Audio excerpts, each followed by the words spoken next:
Boom, doom, doom, boom, doom, doom, boom, boom, doom, doom, doom, boom, doom, boom, boom,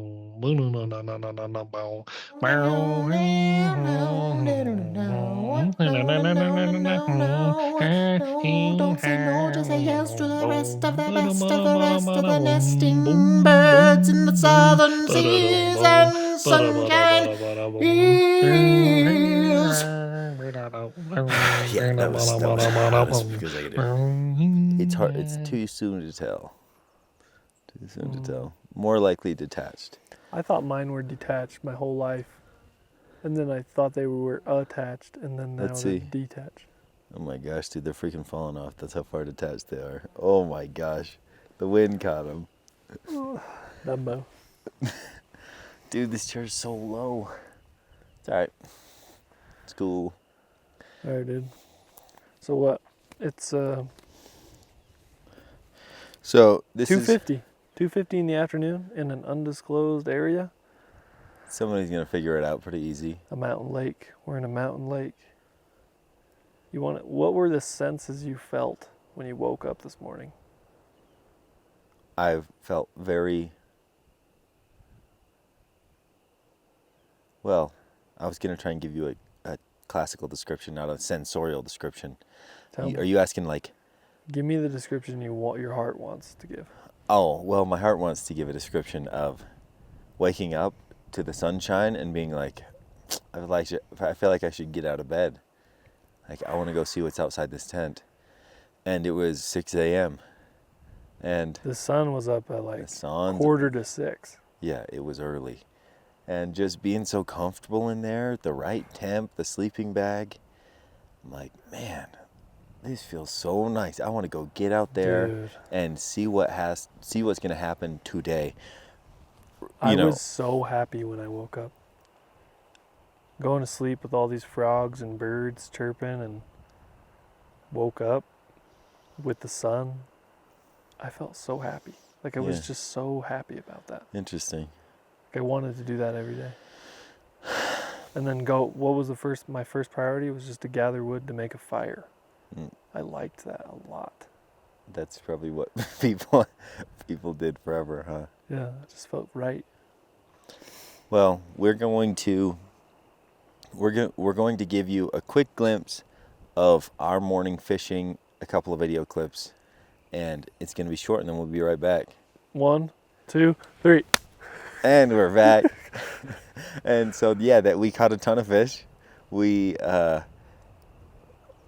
I mean, really, we don't want to talk about where we're at, so we're going to leave it there. Can I back it up? Well, I worry if you back it up too much, you're going to get some junk displayed and YouTube's going to suppress us. No, I was just going to say, this morning, it was cold, it was early, but it was nice, it was beautiful. It was glassy water, and we start, letting those lures fly. We're ripping that line, and what do we hear in the background? We're hearing wolves howling. We're hearing bald eagles. Yep. Yeah. Going crazy, man. Wow. It's very cool. Very cool. I feel like you're going to have to hold this close or we're not going to hear. Okay. Yeah. Okay. I can cut that out. So, he's right. I'm ahead of myself because we're recording, but every time we get up here, you set up your tent and you come sit at a picnic table or you sit around the campfire and it's just like, why have I not been here all year long or somewhere like this? Yeah. What am I doing inside? Just checking it, clocking in each day, doing my to-do list, and forgetting that I could just go away for a weekend and be in heaven. And that's kind of what clicked to me last night and this morning. I'm like, what? I have not adventured in months. What is going on? This is so accessible all around us. There's stuff like this to do. Not that expensive either. Yeah. So yeah, we got up this morning, ate some breakfast, delicious. Yeah. Packed up the boat, and we were to Cole's favorite spot, the only spot where we were catching fish really last year, and I argued with him about it. And sure enough, we started hooking into him when we got there. So he was right, and we already caught more of the fish we were after than we did last year in the few days that we were after them. So that's good news. We're gonna have a lot of fish to put in the freezer. We doubled what we got last year in a morning. Mm-hmm. It's more like it. And we just spent a little bit of time cleaning them out. Like, that's a good problem to have. And my wife's with us too, which is really fun because she gets real excited about catching those tiny little dinky fish in the Uintas or, you know, down in the Central Valley, Utah. And she had some come off pretty early. Yeah, it was fun to watch. You can tell she's competitive, and she was getting frustrated, and she's like, "I'm gonna get one," and she finally gets a nice trout on the boat. Yeah, and she's like mad at it, like, "I got you." Oh yeah, yeah. It was pretty funny. Yeah, there was one. She got the fish we were after, and I think I let out just a happy war cry thing, and it just was like, I really felt that. I was really excited for her, so that was cool. But, yeah. So, do we want to talk more about the trip, or do we want to fast forward to a more interesting topic? Interesting topic. So, do we open up the Rolodex, or do you want to just say a word and we'll go from there? You want to talk about that eagle thing? Okay. Yeah, let's do that. You've got to tell the story, and then I'll start to throw in thoughts after the fact. So you tell them where you learned this, sort of, and what. And we don't. I mean, I haven't confirmed this in a biology textbook. This actually happens. So this might not actually happen. This is just for social media likes. Yeah. But if it did, hopefully, like, we'll confirm this after the fact. Maybe we wouldn't put it out if we check and this doesn't actually happen. But we'll do our best to represent what we learned online from another content creator. Yeah. And then the story, even if it's not perfectly told, I think is going to help symbolize something in our own lives. So.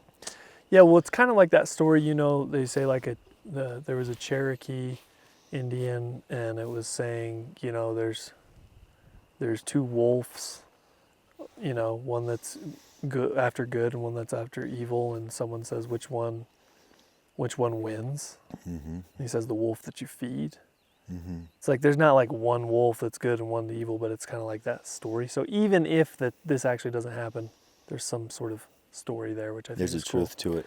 So we will go to a clip, and it's of this MMA fighter who gives a summary of the rebirth of an eagle, where the rebirth is a nature process that the eagle goes through, and it's something that felt very close to heart to me. It's something that it's some difficult changes that I had to make in my life, my personal life, to be able to really live the rest of my life the right way. And for those who don't know, what the eagle does is the eagle lives for 70 years. At the 40-year mark, the eagle loses the sharpness of its beak, the feathers aren't as good, and its talons are weak. So it has a choice. The choice is to die, keep doing what you're doing, living the way you are, or isolate yourself way up in the mountains, smash your beak against a rock till it breaks, wait till it grows back, then pluck your talons out, and then pluck your feathers out, and then stay in isolation till everything grows back. And then when that process is done, then the eagle can live the next 30 years of its life. And that process in nature is called the rebirth for the eagle. And that's something similar that I felt that I went through in my personal life, where I had to sit in isolation and face myself in a way that I never had before. Okay. And so the story,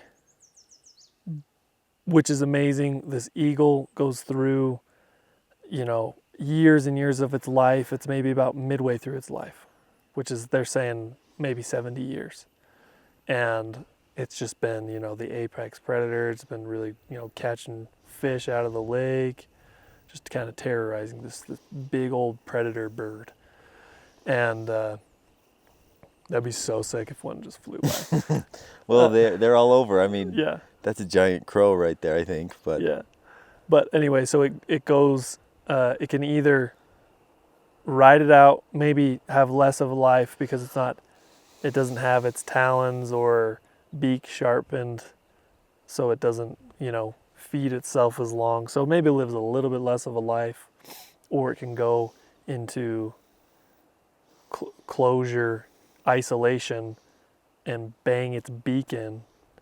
like a little cave, like a hole. Yeah. I imagine a hole in a cliff, and it Yeah, like he's been in the nuzzles lab. in there, dude. In the lab, it nuzzles up in there, it slides in there, Yeah. and it's just like, And just- okay, it's time. And it starts smacking its beak and breaks its beak up completely, all the way off, That's what potentially. it sounds like. And he's plucking his talons out. Oh, yep. Before you break the beak, of course. Yeah, and then his feathers too, Yeah. for better flight, Oh my gosh. which sounds so painful to do all that. And then True. all of it becomes anew. Alone. He's alone. Alone. He or she is. She's alone. Yeah, It's probably dark. It's probably.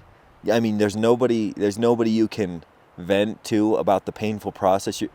You're enduring this alone. yeah, Excruciating, and it's pain you're inflicting on yourself because you've got to do it. you see the future, the And perspective. so each time you pluck that feather out, you have to be like, I got to get this out. And that's, I think there's probably something there to that.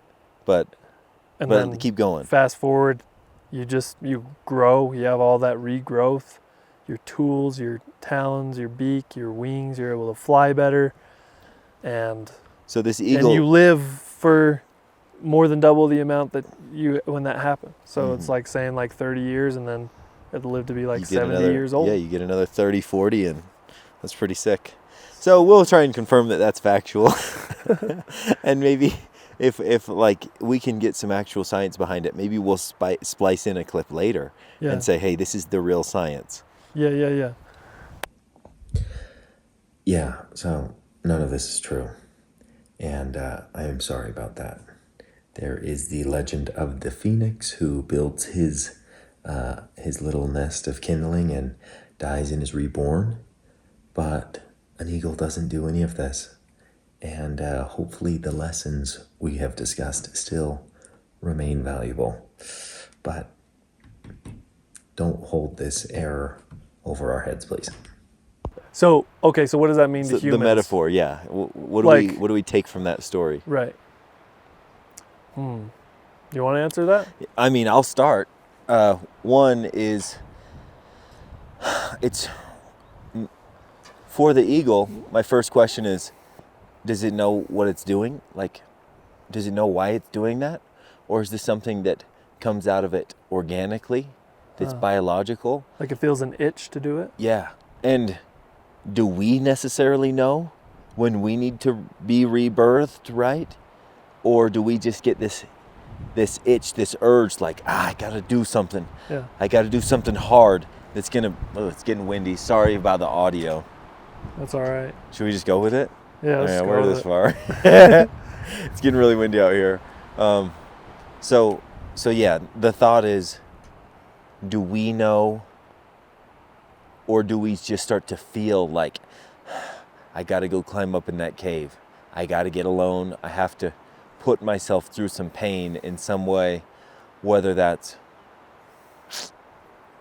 some sort of journey of incredible endurance or some really hard conversation with a business partner, a family member, whether it's really, whether it's really getting in the gym. You get to age 45 and you're like, I gotta spent my take care of whole this. life. I spent my whole life worrying about business and securing my family, and I did that, but my body is hating me for it. And it's like, I got to get this right, you know, and you go to your doctor and it's like, yeah, your blood looks like crap. And then you channel the energy you use in your life in business, and you're like, okay, I'm going to put this in. And you see guys get really fit at that age when it's like, what the heck? What am I doing? I don't want to die when I'm 65. And so I think that could be it, but I'm sure there's a more spiritual or a more ethereal metaphor that's lingering. What comes to your mind? Well, my mind is asking the question, what makes somebody get to that point? Because for a lot of people, humans, we're just going to keep doing the same. Like, it's incredible how much someone could just be at the same corporate job from the age of, I don't know, 30, and then they retire there. Like, I work with some people that have been at the same company. Yeah, same. That have been there for 25 years. Yeah. And they'll retire there. So some people just don't want to change, and that's okay, and that's their cup of tea. But some people are so bothered by what they see in the mirror, or what they, you know, the fruits of their labors, or just what's around them. They're like, I'm a product. This is a product of what I've put in, and it's bothering me. And I'm going to do something about it. And maybe it's not just that moment. It's like, it's just bothered me and bothered me and bothered me, and now I'm going to do it. It kind of reminds me of what we were talking about on the way here in the truck. Yeah, wait, hold that thought. I'm thinking of that eagle, the year or two or more before it finally has to go through that rebirthing process, where it's just like, my beak doesn't open or bite, or my talons won't hold to a tree limb, and I keep dropping fish because they're not as sharp. You know, all these things. Or and my flight pattern. That 15-year-old bald eagle, he's catching way more fish than me. Yeah, and he's flying faster because his feathers are more streamlined. He's more aerodynamic. Getting all the mates. Yeah, and I'm just I'm washed. Yeah. And then you wait a few years, and he comes back and he says, I'm back, dude, and now you got to go rebirth, and I'm running this. Yeah, seriously. Yeah, you got another 20 years of domination. So yeah, sorry. You're talking about on our drive up here. We're talking a lot about you and I are just like the same thing. We're like, gosh, we're on the cusp of something. I got this painful urge, like I got to do something. It's hurting, it's itching. Yeah. This isn't me. I'm not supposed to be like this. Something's supposed to change.